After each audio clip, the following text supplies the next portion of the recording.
Hey, Stacy, right on time. Can you hear me okay? Yo, Hey, thanks so much for doing this. This is yeah. my Oh, third Stacy Jones interview, and like life just keeps getting better. Am I right? I don't know about that. Nice to see you, Darren. How are you? Great. And yourself there, aside from the world blowing up? Yeah, we're doing all right, man. Yeah, You know, exactly. So, putting together all the pieces here, when I look at your musical chronological discography, chronology, whatever we want to call it here, I know that your first touring gig was with a reggae band. And yeah, that has nothing to do with Atwater Punks. That has nothing to do with your Berkeley music training. That has nothing to do with American Hi-Fi, which was kind of like a power pop, punk pop kind of thing. That has nothing to do with Matchbox 20, Miley Cyrus, etc. yeah. But what I kind of get is that you are rooted in the Van Halen, Motley Crue school of music, and that's where it started. Do I A have that right? million percent. A million percent. Yeah. I was definitely so like junior high and high school, I was a total metalhead. So that was like the pop metal stuff like Van Halen, Motley Crue, Rat, Dokken. Like I loved that stuff. But I also loved like Maiden, Metallica, that world. But then also I was really into like U2, NXS, that sort of stuff as well. So I mean, I grew up in a family that listened to a ton of music as a Mhm. kid. So I've always been open to everything. Like my dad loved, Miles Davis, but also the Beatles and the Stones and the Eagles. And the first concert I ever saw was ABBA. So like yeah, like I've always had an open mind when it came to music. If it's good and if it resonates with me, then I'm all in. But I find that there's two different Stacy Joneses. The Stacy Jones that does music is generally serious. There's not like, yeah, Flavor of the Week is funny in a way, Yeah. but it's very serious otherwise in your discography. But then everyone I know who knows you or who's encountering you goes, "Oh man, that guy is funny." And, I don't know and about that. well, Mark Stepro, et cetera, they all think Okay, you're funny. okay. They all like you, and That's that's tend to awesome. be a compliment. And when I've spoken with you at different times beyond interviews, which you don't have to remember, that's okay. There's always been kind of like a DLR humor kind of thing. There's been good one-liners and all that. All So, right. Now you're putting me on the spot to be funny. Now I don't know what to do. well, that's not the plan here. The plan is to point out that have you had to intentionally restrain the humor from the music, or does No, that not even come up? I hate comedy in music. Wow. So like I'm not a Zappa fan. Like I appreciate Zappa and those musicians. Like I think that's, it's insane what they do. I don't like it. It doesn't resonate with me. I don't like Tenacious D. Um, I don't like I don't love musicals. Like, you know what I mean? Like I like to go see a musical. If I'm in the theater, I love it. But like I'm not someone that puts on really theatrical stuff. And so those are the two sides of music that don't resonate with me. Is like comedy and like really ultra theatrical stuff doesn't. And that goes true. That's true for like metal too. Like I don't like those bands that are really technical and kind of theatrical, like Dream Theater and that kind of stuff. Again, total respect for their musicianship, just doesn't resonate with me. But you do love Hot for Teacher, and let's face it, that's a funny song. That's incredible. I mean, who doesn't? Who doesn't? It's so funny because this morning, I just pulled up Spotify and was just listening to Van Halen prior to talking to you, and like one of the things that I realized was that you know I was more of a Tommy Lee guy. Like Tommy Lee was my favorite drummer from that world.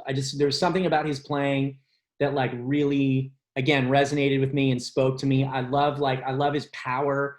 I love his parts. I love the grease that he has. He has that Bonham kind of thing going, really heavy foot.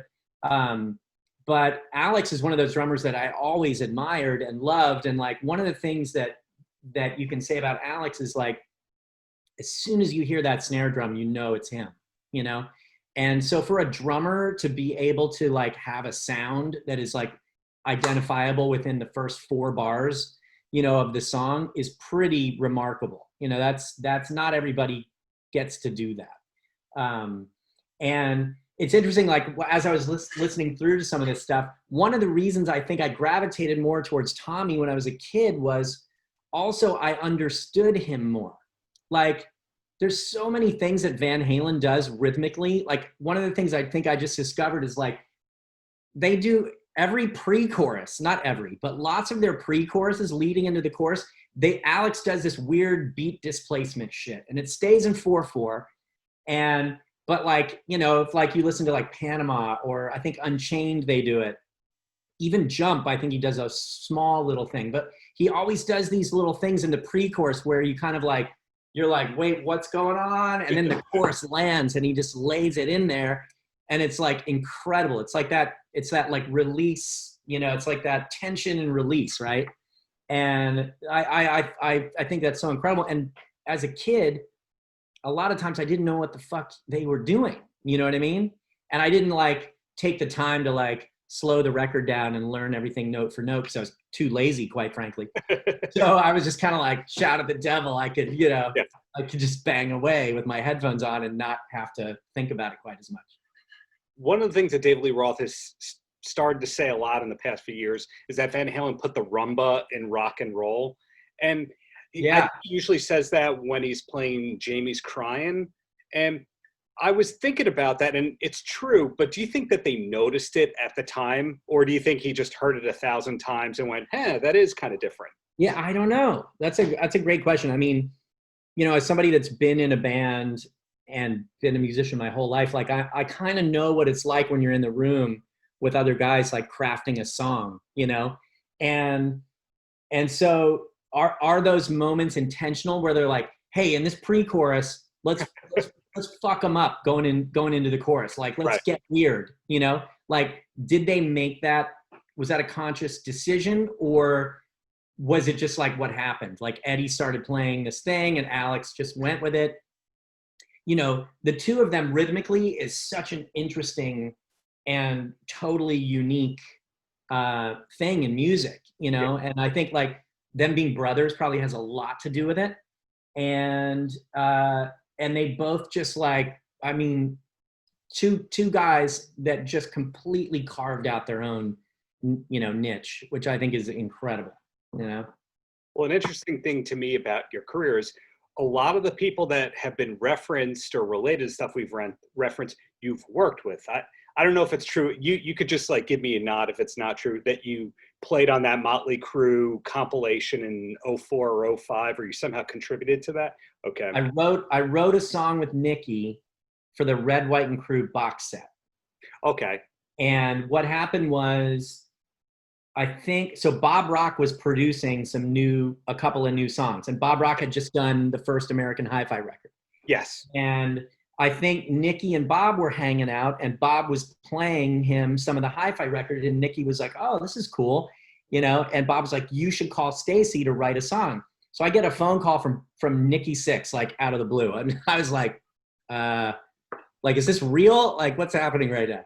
And, you know, he was basically like, hey, you know, I got your number from Bob. We want to write some new songs for this box set. So I'll try to I'll do a truncated version of this story. But basically, Nicky came to the studio.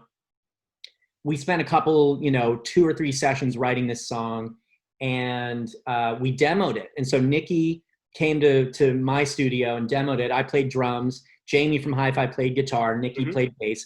And then I sang the vocal, right? And then it just kind of like disappeared. And then, you know, I saw Nicky here and there at shows or whatever.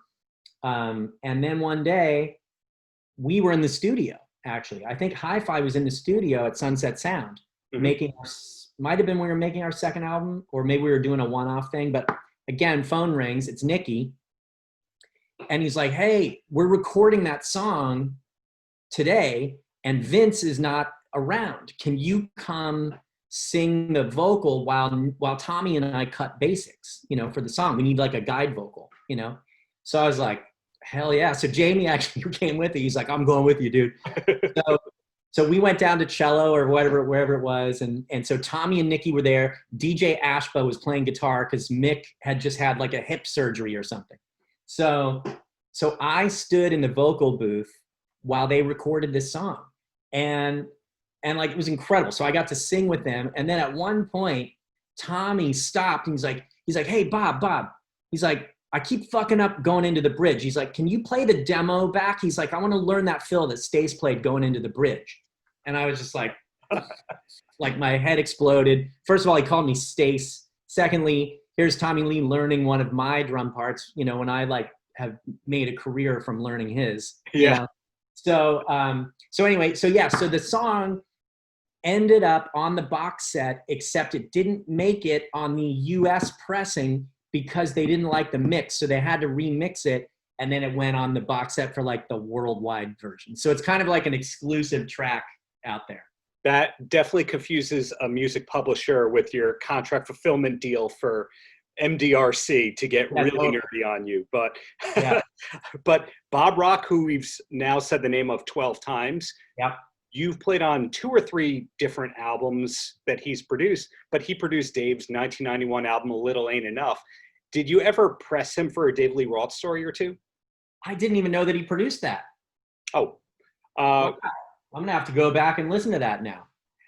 It's some people love the album, some people don't, but the music video for A Little Ain't Enough, I don't know if Dave has made a better music video than that one.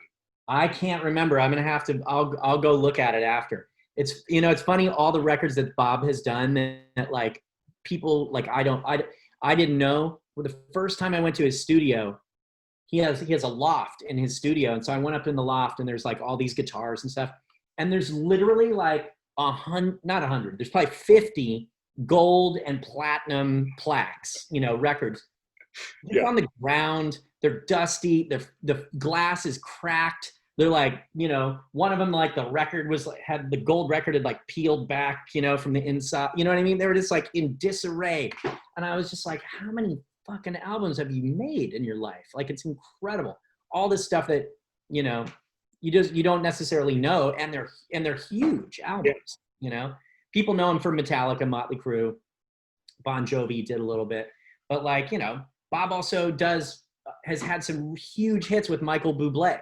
You know, like the Canadian connection. I tell you, the Canadian music industry, we're so out of the loop on, and there's all these artists that are 15 times Canadian platinum and they've never toured the States. And we lose track, like the Tragically Hip, one of the biggest bands ever in Canada. And who? Yep. I have an Alex Van Halen story because of a Canadian band, Our Lady Peace. Okay. So before you tell me that, everyone in the world seems to like Stacy Jones and Rain from Our Lady Peace. These are the two names that you don't ever hear like, oh man, and he threw a tantrum and I just won't work with that guy again. Oh, I've thrown some tantrums. Oh yeah. Is the Our Lady Peace story related to Rain or? Well, no. So it's related. So Jeremy, the drummer of Our Lady Peace, is still to this day a great friend of mine. Our Lady Peace, their first U.S. tour was they were first on a bill that the band Sponge was headlining. Ned's Atomic Dustbin was right before Sponge. Letters to Cleo was before Ned's, and Our Lady Peace opened for us. So that was a bill in like 93. Record, yeah. And nobody knew our OLP yet. You know, they hadn't broken yet. They weren't on the radio yet. I think they started getting radio play during that tour. But so that was in 93. So Jeremy and I have been friends ever since. He moved to LA for a while. And, you know, so we're buddies. I mean, I was texting with him yesterday. So I don't remember what band I was in at the time, but I had a day off in New York.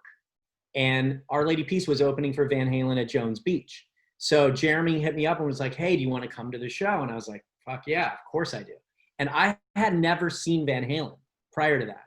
Like as a kid, I saw Motley Crue a bunch. I saw all the other bands we mentioned, you know, Rat and Rough Cut. I know you're a Rough Cut guy. Rough Cut. I saw Rough Cut open for somebody. I can't remember who, like maybe Dio. Probably, But I had never seen Van Halen. So I was like, yeah, I'm all in, you know. And not only was I going to get to see them, but probably go backstage and whatever. So So here's how I remember the story. Maybe you'll have to cross-reference this with Jeremy and see how he remembers it. Okay. Oh, sorry, my phone's blowing up. No problem. I haven't interviewed Jeremy yet, but their publicist is a Long Island person, so you never know what's going to happen. Dude, I'll connect. You should totally interview him for this. You want to talk about funny? He's one of the funniest dudes I know. And he probably has a million Alex Van Halen stories. I'll connect you guys. Oh, awesome. Okay. So I've interrupted you. And by the way, you didn't get it to take a sip of your tea because I keep. Oh, it doesn't matter. No, this is my third cup of coffee. This is my third cup. I don't need any more. All right, one more. So to recap, you go to the Jones Beach show there on Long Island because everything comes back to Long Island, Van Halen, and Stacy Jones being a nice guy. Yes. So we go to the show. We're hanging out at sound check, and so I'm just sitting on a road case next to Alex's kit while he's like noodling around. Right? Eddie comes out, starts noodling around. Jeremy and I both wear glasses, and we both had like these kind of big, like this kind of thing, right? Yeah. Big giant glasses. So Eddie's tech walks over to us and is like, "Hey, if you're gonna watch sound check, Eddie says you have to wear this." And he like put like white tape on our glasses, like Revenge of the Nerds style.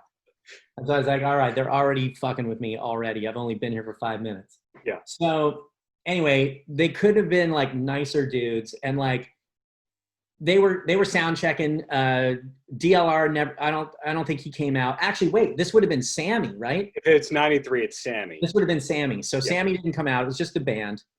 And like, they were just playing tunes, and Eddie would just come over and like stop playing and like ask me questions. Like I literally was just sitting on a road case, like talking to Eddie Van Halen during sound check. So after sound check, we went back behind the kit with Jeremy, and we were talking with Alex, and Jeremy was like, "Hey, tell him the story about when you caught on fire." And Alex was like, "Oh yeah, man." So apparently, and again, you're going to have to cross-reference this with Jeremy. This was a long time ago. Yeah. And I may have had a couple Bud Lights during sound check. So this is how I remember it. Alex, we all know he used to reach down, pick up the thing and the beater and light the gong on fire. Yes. And smash the gong, right? That was like a big thing. So at one point, Alex was wearing like a long sleeve, like polyester shirt, and he's like, I remember wearing it, and I kept having to roll the sleeves up. It was driving me crazy. But when he reached back to do the gong bit, some of the flame stuff, whatever he was using, kerosene probably, who knows, right? Dripped onto his shirt and caught his shirt on fire a little bit. Now, he didn't realize it at the time, and he sat back down and started playing, and then he was like, "Oh shit, my shirt is on fire." So he looks down at his drum tech, who I don't know who it was at the time. It was not John Douglas, who also I have a connection to. John Douglas is Alex's tech now. John hired me to work at a drum shop when I was in high school. He was the manager of a drum shop in Houston, Texas. And I worked at the store, just like stocking drum heads. And John was in a band called XOX. They were like a big band in Houston at the time, like kind of glam metal. And John is a phenomenal drummer, by the way, an incredible artist as well, and has been with Alex for many years. Anyway, so Alex realizes he's on fire, but he's playing. So he looks at his tech and he's like, "I'm on fire," right?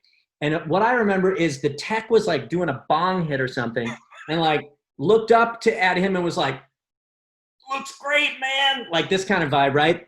And Alex was like, "Ah!" And like, so he jumps off the kit. And rather than the tech attending to Alex and like put him out, the tech jumped on the drum set and finished the song. Wow.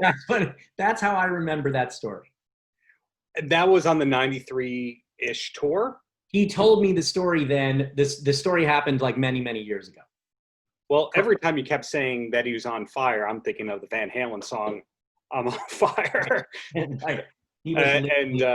It's kind of hard to like not laugh at that irony right there, but he was fine. He ended up being fine because the shirt was so thick and stuff. Like I don't think it really like burned him.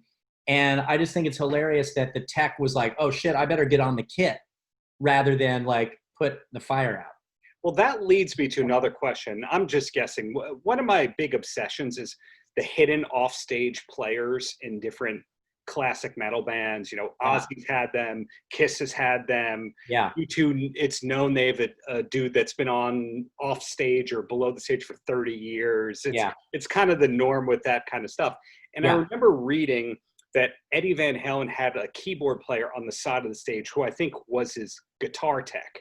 Now, does this mean that the people who teched for Van Halen were as good as Van Halen and could just all do the show in a second flat? I mean, some of them. I know at least, I know one guy that was a guitar tech for Eddie, and I'm blanking on his name right now because he teched for Hi-Fi in the early days. And he could shred every lick that Eddie ever played. Yeah, like, yes. I think a lot of times, it's funny. I don't think there's a lot of in between, because I know a lot of techs that are really great at the instrument they tech for, or they're fucking horrendous. And you're like, how are you up there like hitting the drums like that? Like, you're not, like, come on. You know what I mean? Like your Chad Smith is tech. I'm just making that up. I don't even know who Chad Smith's tech is. But like, you're watching phenomenal drummer every night, but then you get up there and you're like, psh, like you can't even like make the sound, you know? So there, I don't think there's much middle ground. I think they're either rippers or they totally suck. Was the tech for Eddie you were talking about before Zeke? No, Keegan. Was that his last name? I think his last name was Keegan, and we called him Keegan. That's what's coming back to me right now. Because I heard a story. Do you know Steve Brown from Trickster? No, I've never met any of those guys. Oh, okay. Well, there's some footage of him on I think it's the '88 tour when Van Halen was playing Madison Square Garden, and there wasn't really security barricades or anything like that. And he saw that the tech was Zeke, and he said, "Oh, he doesn't manhandle anybody." And he snuck on stage and just started finger tapping on Eddie's guitar, and Eddie just laughed. And then they gently took him off stage. Yeah. So yeah. I was curious if at that point in time it was still the same guy or anything like that. So with the Dave solo catalog, feel free to say no, not really into it. But are you a big Eat 'em and Smile guy or Skyscraper? Oh yeah. I mean, I took drum lessons from Greg Bissonette for years. What? Yeah. Oh yeah. I love Greg. Wow. Okay. So which era would that have been? So I started studying with Greg probably in 2006 or 7, maybe. And he lived, we had a mutual friend that connected us. And Greg is like one of those guys that like, he teaches, but like, just kind of like, it's kind of on the side, you know, it's not like he's like advertising like, hey, come take lessons with me. You know what I mean? Like if you have an in, I think you can do it. You know what I mean? And so yeah, I love Greg. I love that record. That record like changed my life to a degree, because it was like, I sort of learned like what a session guy was from that album. You know what I mean? I was like, oh, who are these guys that are playing in a band with Dave now? You know what I mean? And I think it opened up a whole new world. And I started like investigating Greg and found out like he's a phenomenal, you know, big band and jazz drummer. Greg Bissonette is one of the best drummers on the planet. And he can play any style of music completely authentically. So like, you know, whatever, you know, all the stuff he's done, and like he can play some super technical double bass metal, you know, freak out, and then drop into this like New Orleans groove that sounds like Zigaboo, like exactly. You know what I mean? It's like incredible. Yeah. You ever hear the version of Panama that he played on for Pat Boone on the Pat Boone metal album? No. Well, that's part one. I remember that record though. Oh, it's a great record. And I gotta listen to that. Yeah.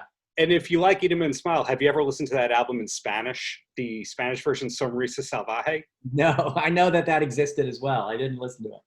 Stock questions I have to ask. A lot of the people who listen to this kind of make fun of my love of that album.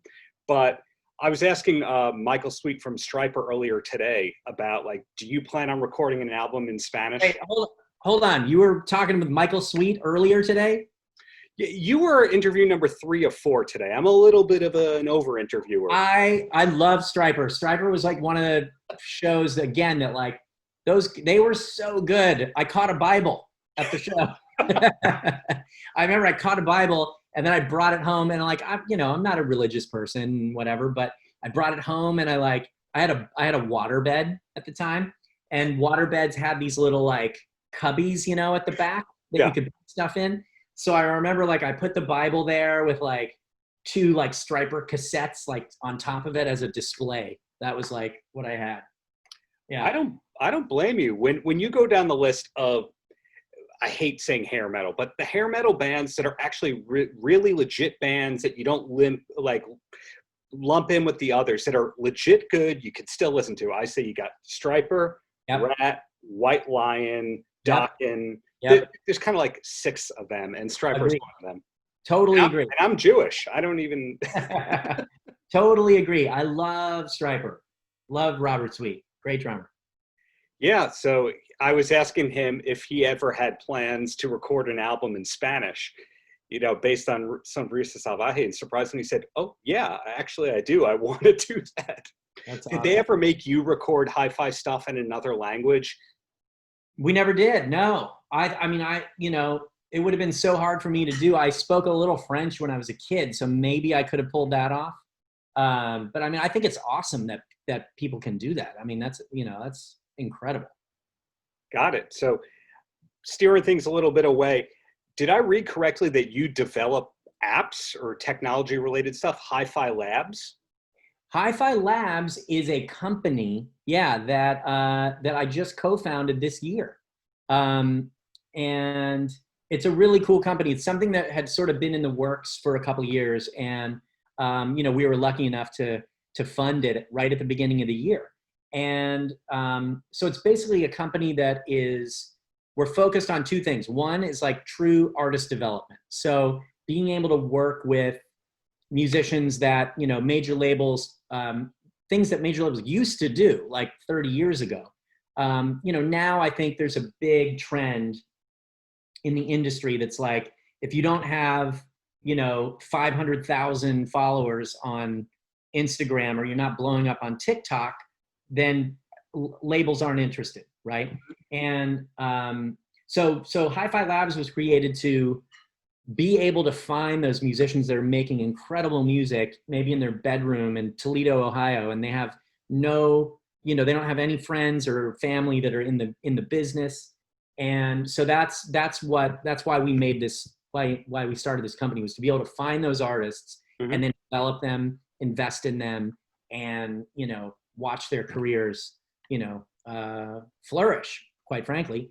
And, one of the reasons I wanted to do that is, I've had 8 major label record deals in my career, Yeah, you're not exaggerating right there. Yeah. So, and I've seen the benefits to that and the pitfalls.